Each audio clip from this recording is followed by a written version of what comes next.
Steve and Lana Clayton. Steve Clayton was born on May 1st, 1954 in Miami, Florida. Steve had 4 other sisters, and although their upbringing wasn't always easy, Steve had always been a hard worker filled of ambition and dreams. After high school, Steve went on to college, and after graduation, he became a certified public accountant. Steve excelled in his career and found great joy within his field. But he had another passion brewing inside of him. Steve opened a physical therapy business that specialized in athlete injuries. His physical therapy business was so successful that he was able to retire at the age of 40, where Steve picked up his passion for traveling around the world and experiencing different culture. Unfortunately, life is not all perfect, and although Steve had great success in his ventures and throughout his career, the same cannot be said when it comes to his love life. Steve had been married over 7 times, and none of his relationship or marriages bear children. His final marriage was with Lana Clayton, a divorcee and a mother of 2 adult children. Steve and Lana met in 2010 on a dating app. The couple dated for 3 years until married in 2013. Steve's sister Rosie was very happy for him and thought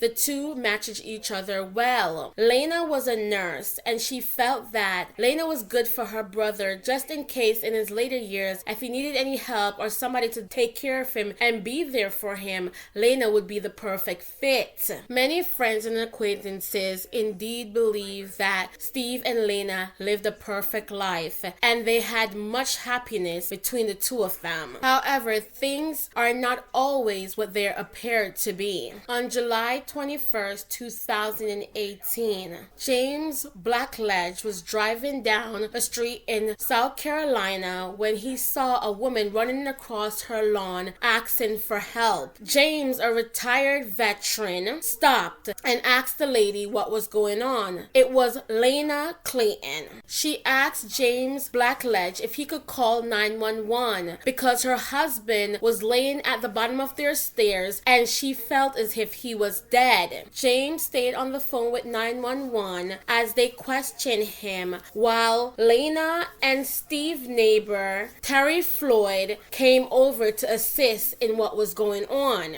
Terry drove Lana in his golf cart and rushed over to her and Steve home. When Terry and James went inside the house, Terry tried to get a pulse from Steve that was lying at the edge of the stairs near the foyer. It was obvious to him that Steve was no longer alive. When questioned, Lana stated that Steve had came down with a bout of vertigo 3 days prior to his demise. Lana also stated that she checked on Steve around 11 that morning and found him sound asleep, so she went outside to mow the lawn. She made sure he had his water, she had his medication and things next to his bed, and made sure he had everything he needed. Being a nurse, she was very particular about those kinds of things. Soon after 911 was called, 2 detectives were on the scene, one including Steve's nephew, a police officer, Nicholas French. The police officers did their standard duty. They checked out the crime scene, looked for anything that was out of place or was not appeared to be normal. Meanwhile, asking Lana Clayton as much question as possible to get a full picture of what happened in the last few hours before Stephen's death. As Nicholas French walked throughout the home, he had a feeling that something wasn't quite right, especially in his uncle's bedroom, where the bed was unraveled and there were urine also in the bed as well. He questioned his aunt Lana about the appearance of the bed and why there was urine in the bed as well. She said that it was normal and that was something that Steve regularly do, especially when when he was sick. Lana made it clear to her nephew Nicholas that it was hard for her to deal with the death of his uncle, and she just wanted to put everything behind her. Nicholas, understanding the severity of the situation, told Lana that he'll call his cousin and Steve's nephew Chris Pagan to see if he wanted to view his uncle's body. She quickly stated no, that she did not want Chris to see his uncle's body in that state. Matter of fact, she wanted Stephen to be cremated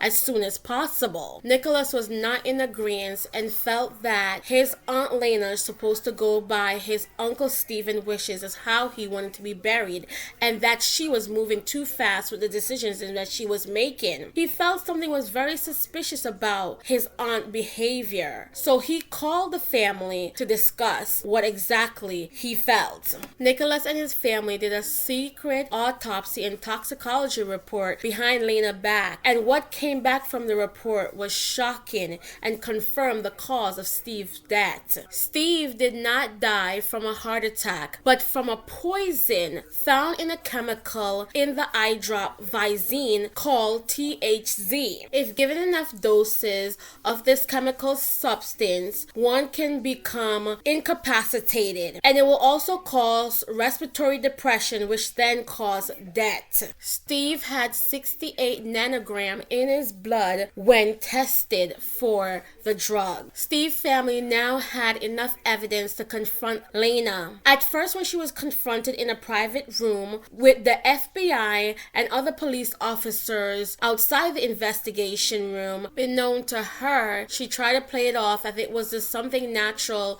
that Steve took so that he could get a bowel movement and go to the bathroom. While back at her house, when the police officer was walking around with her, she said that she never meant to hurt Steve by giving him THZ. She thought that she was helping him and she didn't willingly cause his death. The police officers did not buy Lana's story, nor did Steve's family. Eventually, after being constantly questioned about why she wanted to kill Stephen Clayton, Lana said that she was tired of his demands, tired of him asking her every time to help him to the bathroom, and she just got frustrated and wanted him to suffer. Lana was officially charged with Steve's murder and was sentenced to 25 years in prison. Nicholas French said eventually his family put the pieces together why Lana was so insistent that Steve didn't have a will even though he did. What Lana did was that she burned Steve's will and she forced him to move from North Carolina to South Carolina so that if anything happened to him there, she would get the entirety of his estate. This is so sad, and it also shows how so many people do not take their vows seriously through sickness and health, through good and bad times. But so many people do not want to deal with the bad times and go down that road with you.